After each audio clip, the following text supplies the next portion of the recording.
السلام علیکم ورحمۃ اللہ وبرکاتہ۔ اعوذ باللہ من الشیطان الرجیم، بسم اللہ الرحمن الرحیم۔ جی آج میں آپ کو مد لازم کلمی مخفف کے بارے میں بتاؤں گی۔ پچھلی ویڈیو میں نے آپ کو مد متصل اور مد منفصل کے بارے میں بتا دیا ہے۔ مجھے امید ہے وہ آپ کو سمجھ آ گیا ہوگا اگر آپ نے دیکھا ہوگا تو۔ اور آج میں آپ کو مد لازم کلمی مخفف کے بارے میں بتاؤں گی۔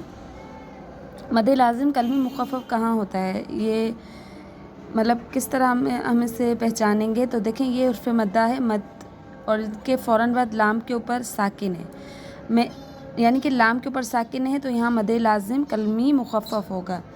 کلمی اس لیے ہوتا ہے، بتایا گیا ہے اس میں کلمی یعنی کلمے میں، اور مخفف کا مطلب ہے ساکن، تو یہاں مد لازم کلمی مخفف ہے، تو یہ پورا کلمہ ہی بنا ہوا ہے نا، آنا پورا کلمہ ہی بنا ہوا ہے، اس کا مطلب ہے یہاں مد لازم کلمی مخفف ہوگا، ٹھیک ہے۔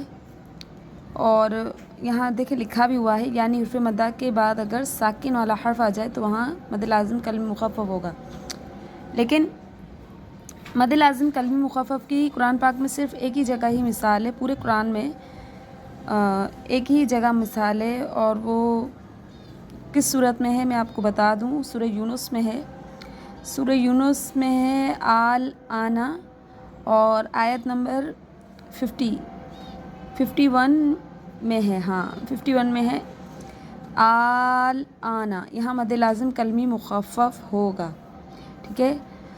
آج کے لیے اتنا ہی، جزاکم اللہ خیرا کثیرا۔ السلام علیکم ورحمۃ اللہ وبرکاتہ۔